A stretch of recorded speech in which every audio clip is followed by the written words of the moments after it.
Isa sa pinakamahirap na bayan sa Lanao del Sur ang Malabang, isang fourth-class municipality.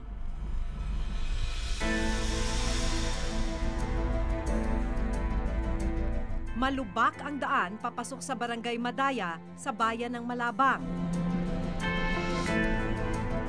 Maraming bahagi ang hindi sementado.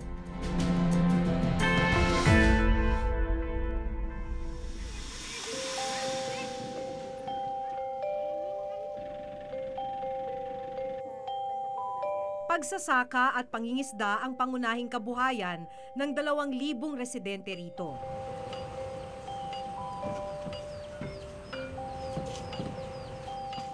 Isa sa kanila si Mang Ali, 50 taong gulang. Kada araw, 150 pesos ang kinikita ni Mang Ali sa pangingisda. Pinagkakasya niya ito para sa 6 niyang anak. Mga 40. 40 Year. years na kayo nangingisda. Oo.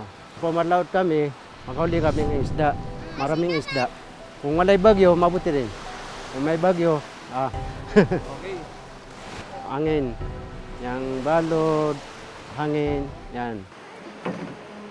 Problema na nga ang mababang kita sa pangingisda, pahirapan din para sa mga gaya ni Mang Ali ang pagbibiyahe ng kanilang produkto patungo sa pamilihan. Kung tutuusin, may pondo naman para sa pangangailangan ng bayan ng Malabang at iba pang bayan sa bansa. Ito ang Priority Development Assistance Fund o mas kilala sa tawag na pork barrel.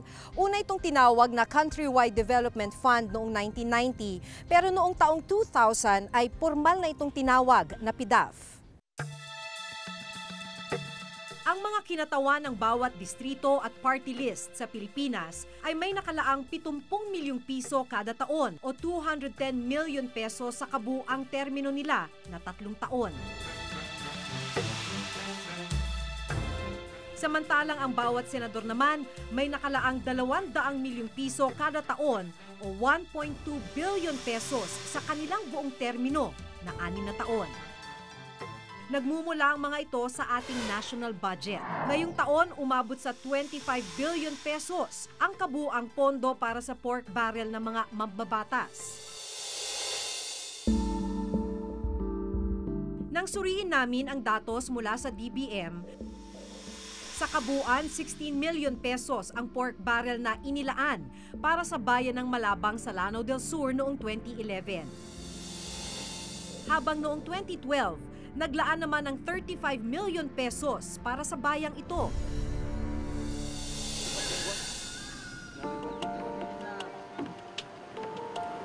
Sa barangay ni Mang Ali, matagal na nilang hiling sa kanilang lokal na pamahalaan at maging sa kumakatawan sa kanila sa Kongreso na magkaroon sila ng farm-to-market road. Pero hanggang ngayon, wala pa rin ito. Kailangan ko dito yung daanan. Kahit hindi suminto, yung may maintenance para sa daan dahil sa produkto namin. Dahil may nahihirapan kami dito eh. Pag yung katulad dito tag-ulan, minsan doon sila umiikot sa kabila dahil hindi madaanan yung dito dahil slide, may tubig. Wala man ang hinihiling nilang road project, may ilang proyekto sa Malabang na pinaglaanan ng pork barrel. Kung pag-aaralan ang report ng DBM, makikitang isa sa pinakamalaking pinaglaanan ng pondo ng mga kinatawan ng Lanao del Sur ay ang pagtatayo ng mga multi-purpose buildings o MPB. Hinihiling daw ito ng mga LGU para may mapagdausan sila ng mga pagpupulong sa kanilang barangay. Sa tala ng DBM, mahigit 70 million pesos ang inilaan para sa pagpapatayo ng mga multi-purpose buildings sa Lanao del Sur mula sa pork barrel. Higit na mas malaki ang halagang inilaan para rito kumpara sa 16.5 million pesos para sa programang pangkalusugan at 8.5 million pesos para sa edukasyon.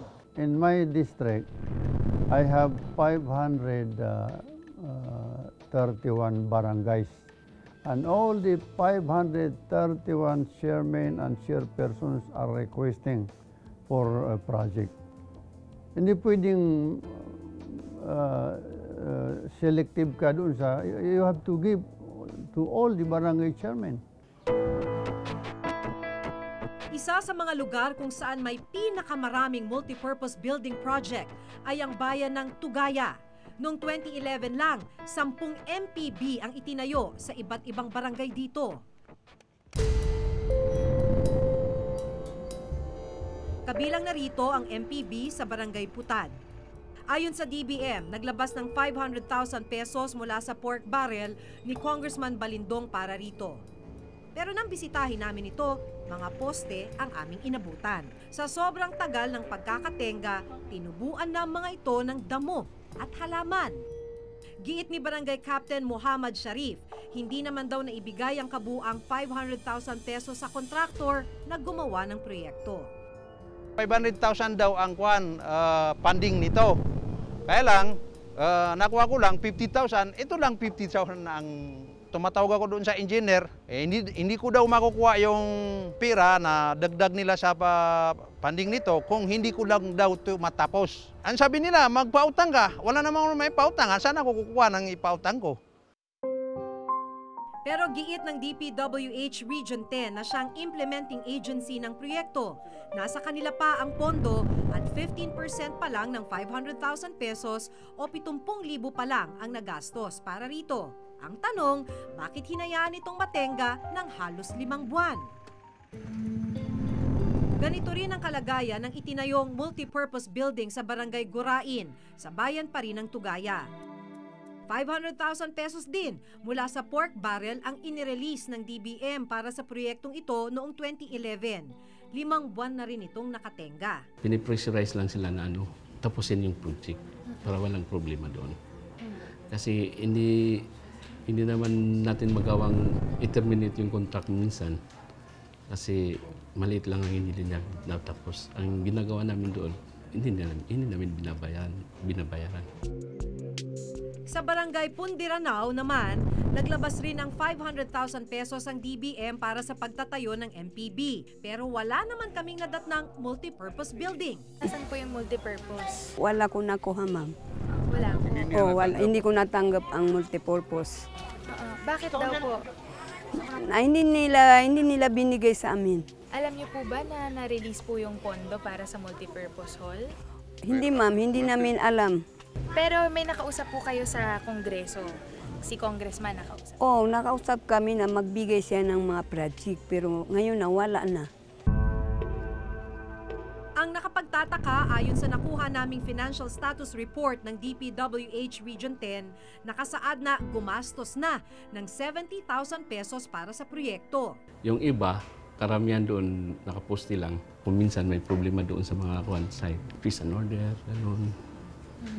Yung road right of way, yung right of way sa mga lupa ng mga kung minsan hindi donated yung project, yung pinapatayuan, ninegotiate pa. Ito pong 500,000, nasan po itong mga ito?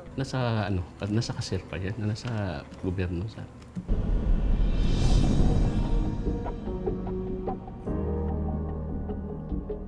Bukod sa MPB noong July 2012, itinayo rin ang pamilihang bayan sa Kurahab sa bayan pa rin ng Malabang.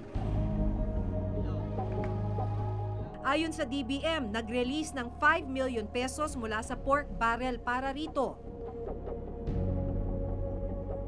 Pero nang puntahan namin ito, imbis na gusali ay poste lang din ang nakatayo. Hindi ito nagagamit at napakikinabangan. Pero gaya ng sinabi ng DPWH sa mga MPB, 15% pa lang ng pondo ang nagastos at nasa kanila pa ang natitirang pondo. Gayunman, ayon sa isang eksperto, habang tumatagal na nakatenga ang isang proyekto, mas lalong lumalaki ang gastos dito. Definitely somehow may effect yan, no? Doon sa tinatawag structural integrity. Unang-una yung mga bakal kasi kinalawang na, tumataas yung cost of money, di ba? So pagka itinuloy mo yan, definitely tataas na presyo noon. Pagdating namin sa baybayin ng Barangay Madaya sa bayan ng Malabang, tumambad sa amin ang 6 na fish cages na sira na at hindi na rin napakikinabangan. Hindi bagay yan. Bakit po? Yung bagyo at saka yung balod, yung kusugang yung dagat may murag. May hangin ba sa dagat? So ano pong dapat na gamitin ninyo? Ano po yung... Fishing net.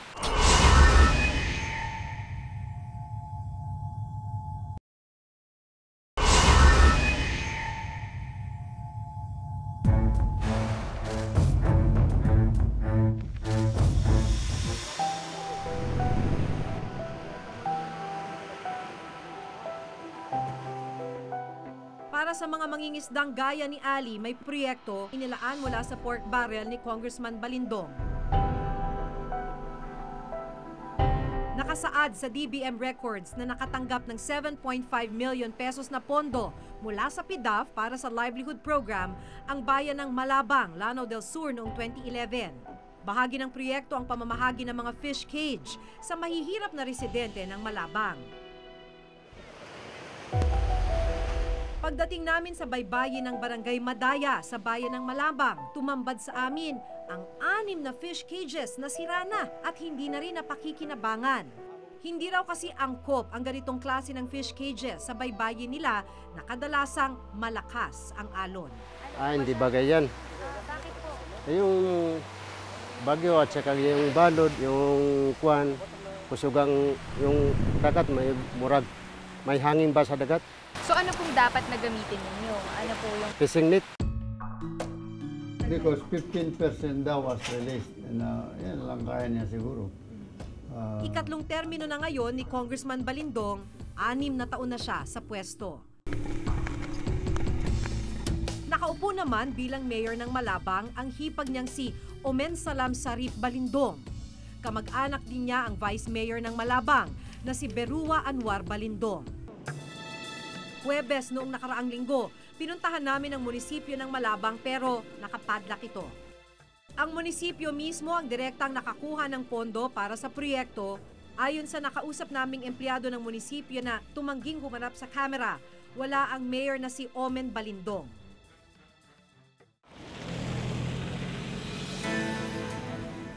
Yung mga barangay chairman, yan, kinukulit nila tayo na Ipinakita namin kay Congressman Pangalian Balindong ang mga nakunan naming problema sa mga proyektong pinaglaanan niya ng pork barrel. of course, in some areas, the implementation of these projects are very slow. Maybe because of several reasons. One is the implementing agency or the DPWH, which is in Region 10, are slow in, for example, in the preparation of the program of work. Because before a project is implemented, kailangan muna yung program of work. Now that's one reason. Sa panayam namin sa DPWH Region 10 kanina, nung ma-declare daw nila na completed na yung 5 na projects, halos lahat na i-declare nila na completed tapos napabayaan. Inamin talaga nilang sila may shortcoming sila doon sa reporting. Pero ang action ngayon sa office, tinanggal sila bilang project engineer si Alimudin at si Muhami. Pinalitan ng bagong project engineer tapos implement namin ang project ngayon by administration. Ibig sabihin ang opisina na ang tumapos ng project. Yung dalawang contractors na blacklist sila, hindi na sila bigyan ng award ng mga projects dito for a year ba yun or for 2 years. ayon naman sa Social Watch, isang grupong nagsusulong ng government transparency dahil isang discretionary fund o nasa kapangyarihan ng mambabatas kung saang proyekto ilalaan ng pork barrel, nagiging prone ito sa katiwalian. It's a basic failure of a control measure. Kasi, okay, maglilista ka na, magsusubmit ka, binibigyan mo ng opportunity, ako ang mamili, ako si congressman ang mamili, ako si senador ang mamili. Kaya that is the basic vulnerability of the pork barrel, the fact that there are no details. Malaking problema rin daw na walang oversight function ng mga mambabatas kung paano nagagastos ang pork barrel. Dapat silang mabantayan, no? They have to be held accountable for that fund. Kung magkakaroon sila ng oversight over PDAF, dito papasok yung possible na intervention ulit nila. Pag-identify ng mga projects for PDAF and even the kung sinong contractor at paano i-implement yung mga proyekto. So, yung original na idea na bakit kailangan ibigay sa executive ang pag-implement, mawawalan na naman, no, ng silbi. Dalawang paraan kung paano ginagastos ang pork barrel ng mga mambabatas. Una, maaaring ibigay ito sa local government unit na humingi ng proyekto, at ikalawa, maaaring pumili ng non-government organization o NGO ang mambabatas na may iminungkahing proyekto. Gayunman, parehong dadaan sa implementing agency ang pondo bago mapunta sa LGU o NGO. Ang implementing agency ang magmo-monitor sa mga proyekto at sila ring magsusumite ng completion report.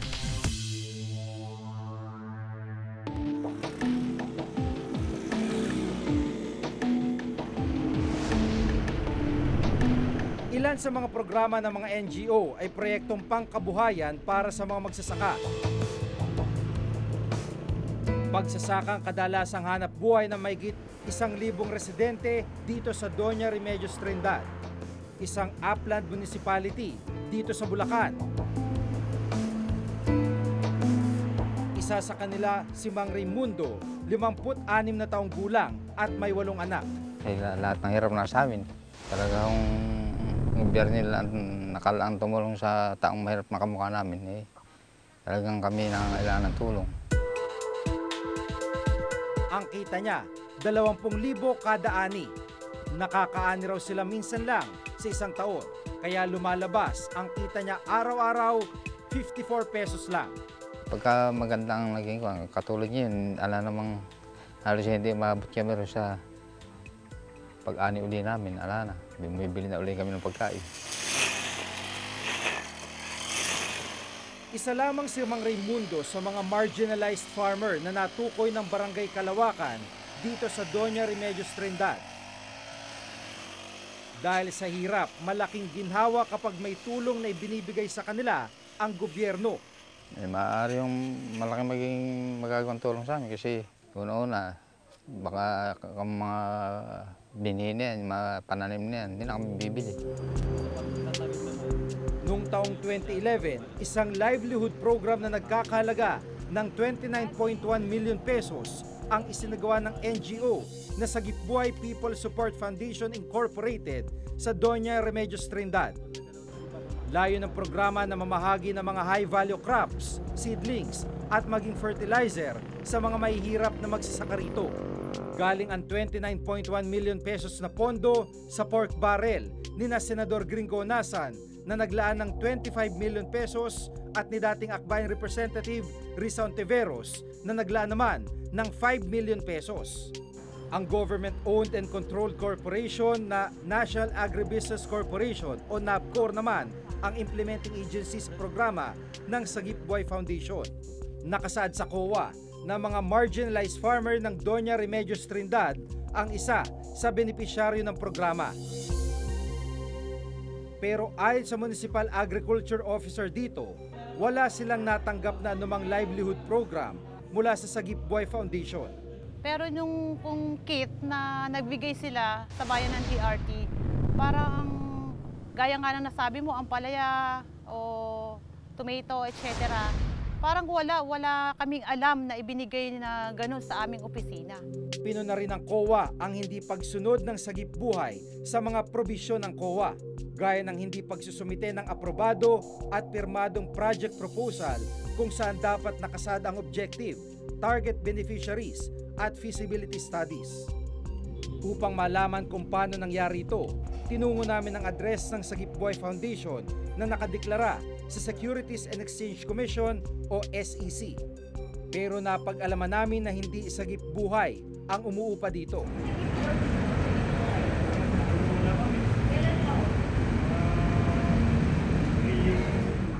Sinubukan rin namin kunan ng payag si Senador Gringo Nasan at dating Congresswoman Risa Ontiveros.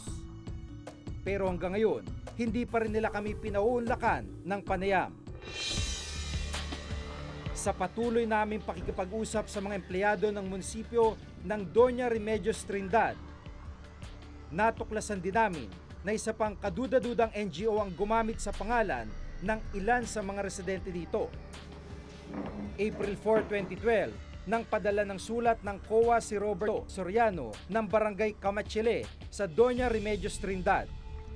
Nakasa dito na isa siya sa mga benepisyaryo ng livelihood package para sa mga magsasaka gaya ng seedlings, fertilizer at tools na nagkakalaga ng 41,357 pesos. Mula raw ito sa Dalangan sang Amon Utod kag Kasimanwa Foundation Incorporated. Pero si Robert Soriano hindi isang magsasaka at nasa ibang bansa nang sinasabing ipamigay ang livelihood assistance noong 2011. Mayroon po siyang pangalan dito, Roberto Soriano, pero hindi po niya pirma to. Ayon sa dokumento mula sa COA, bukod kay Robert, may 38 residente pa ng Doña Remedios Trindad ang pineke ang pirma at idineklara sa COA ng NGO na nakatanggap ng livelihood assistance. Ayon sa SEC records, sabay sa Quezon City ang tanggapan ng DSA UKKFI. Wala po tayong foundation na ganitong mga pangalan, ma'am. Dito sa Carlos, wala po. Number 24 po? Number 24 po, itong buong area na ito, number 24 po ito, pero ang foundation na ito wala po rito. Bukod sa COA report sa NABCOR noong 2011, may mga NGO ang nauna ng pinuna ng COA. Mula 2009 hanggang 2010, naglabas ang NABCOR na mahigit 393 million pesos sa 14 na non-government organization. Lahat ng 14 na ito hindi sumunod sa mga regulasyon ng COA. Pero ang nangyayari, yung PDAP ang ginagawa nilang kapital. So obvious, wala silang financial capacity. Meron silang mga agreement, halimbawa, o may mga requirement na kailangan ang financial statement ay audited by certified public accountants. Nakikita namin, pag-trace namin sa PRC, wala sa PRC yung pangalan ng mga auditors na naka-attach, naka-sign doon sa mga financial statement na sinabit nila. Pero ang higit na nakapagtataka, ang 8 NGO na nakakuha ng pondo para sa taong 2009 at 2010 mula sa pork barrel ni Senador Edgardo Angara, Juan Ponce Enrile, Congressman Iggy Arroyo, Rino Lim, Caro Lopez at Georgidi Agabao. Nauna na palang pinuna ng COA para sa taong 2007 dahil sa hindi rin pagsusumite ng mahalagang dokumento. Kaya malaking katanungan, bakit sila nakalusot at muling binigyan ng pondo sa kabila ng hindi nila pagsunod sa mga regulasyon ng COA? Isa lang ang Sagip Buhay Foundation sa mga NGO na sinasabing hindi sumusunod sa COA regulations. Kaya itinanong namin sa mambabatas na naglaan ng pondo sa mga questionableng NGO kung may plano ba silang i-review ang proseso kung paano nila pinipili ang mga NGO. Pero hanggang ngayon ay hindi pa rin sila sumasagot sa hinihingi naming mga panayam. Humingi rin kami ng payag mula sa pamunuan ng NABCOR sa pamamagitan ng sulat at pagpunta sa kanilang opisina, pero wala pa raw pwedeng humarap sa amin. Yung foundations naman ngayon ay para ma-justify niya yung pondo, ay sinasabi niya na ibinigay nila yung pondo sa iba't ibang mga magsasaka. So, pag nakuha na nila yung pondo, wini-withdraw nila at ibinibigay kay Mrs. Napoles.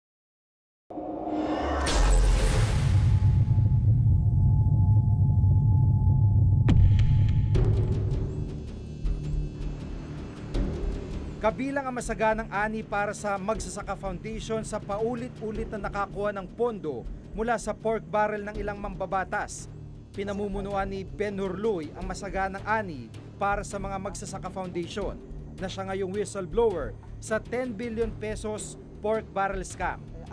Nauna nang idinawit ni Ben Hurluy si Janet Lim Napoles, ang presidente at CEO ng JLN Corporation bilang mastermind umano sa 10 billion pesos scam. Yung foundations naman ngayon ay para ma-justify niya yung pondo, ay sinasabi niya na ibinigay nila yung pondo sa iba't ibang mga magsasaka. So, pag nakuha na nila yung pondo, wini-withdraw nila at ibinibigay kay Mrs. Napoles. Minsan, idine-deposito nila sa bank account ni Mrs. Napoles. yung pag-liquidate nila ng pondo. Kasi kailangan mong i-liquidate yan sa gobyerno. Maring itinanggi naman ng kampo ni Janet Napoles ang mga akusasyon ni Louie. We state here that Mrs. Napoles has no dealings at all with government. She has no dealings with these alleged PDAF funds. She did not form these 27 companies. She is not an incorporator or director. Si Mrs. Napoles and si Ben Hur po, meron po ba silang, do they work closely? No. Even before? He is like a person, they do not work together. He is like a personal assistant. And because the office here is a trading office, he is the one left here. But wala silang, they don't have contracts together or deals together. It's just a trading company. Lahat ng dumaan sa amin na feed up buhat po ng aming administrasyon ay aking pong pinababalikan at ay pinado-double check po natin so that kung meron po kaming kaunting pagkakamali ay dapat po hindi na uling mangyari at kung meron pong may pagkakamali talaga ay matawag po natin ang kaukulang pansin or kung kailangan po talagang habulin, hahabulin po natin. Kasalukuyang iniimbestigahan ng NBI ang nasabing scam. Samantala, wala pang kumpirmasyon kung magkakaroon din ng investigasyon sa mababa at mataas sa kapulungan. Karamihan din sa mga findings namin, yung absence of submission or lack of supporting document o yung tinatawag nating liquidating documents. Kung walang na-submit na liquidation documents, parang paano natin siya papatunayan na hindi siya nagamit ng tama? There are no supporting documents, so we wouldn't know how and where these funds have been used, di ba? I would rather tell them to comply with our audit recommendations and, you know, yung sinasabi nating public office is a public trust. So you have to at all times protect the interests of the government. Para sa Program Director ng Ateneo School of Government, panahon na para i-abolish o tanggalin ang pork barrel. Ideally, dapat walang ganyan, no? Walang PDAF, ang lehislatura natin ay talagang ang ginagawa ay paggawa ng batas at hindi sumasawsaw doon sa executive function. Dahil nga maraming mga anomalies na nakikreate yung institutional flaw na yan. Sa resolusyong inihain naman ni Senador Miriam Defensor Santiago, iminungkahi niya na unti-unting bawasan ng pork barrel hanggang sa tuluyan itong mawala sa taong 2016. Pero sa pinakahuling pahayag ng Malacanang, inihayag na hindi pabor si Pangulong Noynoy Aquino na tanggalin ang pork barrel. Inatasan kami ng Pangulo na pag-aralan yung buong PDAF at inutusan din niya ako na kausapin si Speaker Belmonte at si Senate President Drilon kung ano ang posibleng pagbabago na dapat mangyari. Kasi merong pagbabagong mangyayari. Ang tanong, gaano kalalim yung pagbabago? Halimbawa, lilimitahan ba natin yung menu para yung mga project na mahirap hanapin pagkatapos magawa, baka pwedeng matigil na yon. Pangalawang direksyon ay baka kung hindi alisin yung mga NGO, ay mag-accredit at mahigpit na maglagay ng accreditation system.